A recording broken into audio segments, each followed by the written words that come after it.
Dzień dobry z Weidlingbach.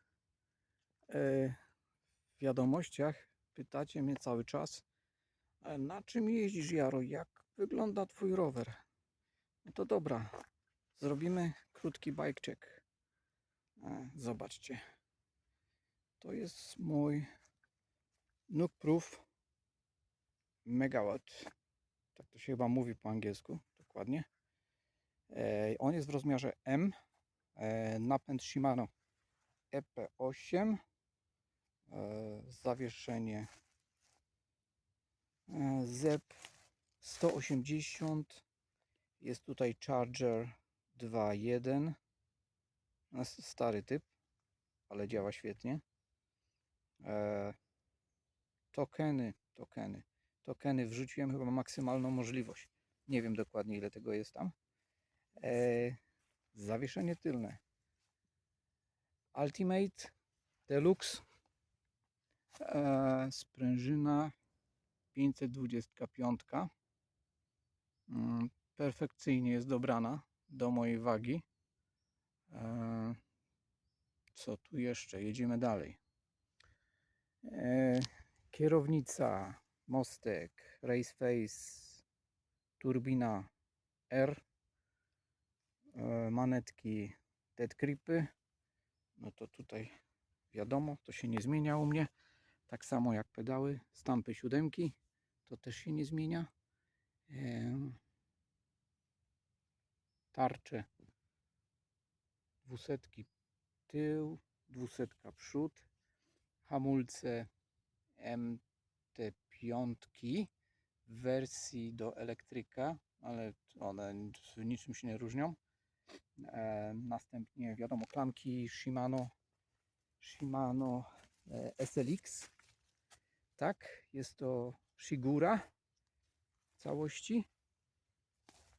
Siodełko Fizyka, sztyca KS 175, opony niezmienne Maxisy. Tutaj opony już nie ma, także tu nie zwracajcie na to uwagi. Przód Maxis 29, tył 27,5 DHR w wersji 3-składnikowej. Tu tak samo mamy. Zaraz wam pokażę, jak to wygląda. To jest tak, Assegai Maxtera, a z tyłu mam DHR-a, też Maxtera, 27,5, 2,6 szerokości, a tu jest 2,5. Tak, 2,5. Co jeszcze ciekawego? Napęd, już chyba mówiłem, EP8.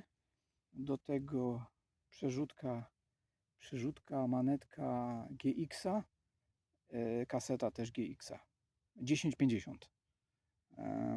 No to by było chyba na tyle. Taki szybki bike check. Pracuje to świetnie. Cały sezon przejeżdżony. Zrobione 2000 km. A bateria już będzie do wymiany na przyszły sezon. Teraz tak, jeszcze powiem krótko na temat hamulcy. Magura. Już drugi raz wymieniałem zaciski, ponieważ no jakieś niedoróbki. Więc tutaj tylny zacisk też muszę wymienić, bo się jeden tłok blokuje, więc już jest kupiony nowy, będzie wymiana. No przyszły sezon jeszcze raz objeżdżę na tych Magurach i zobaczymy, co dalej.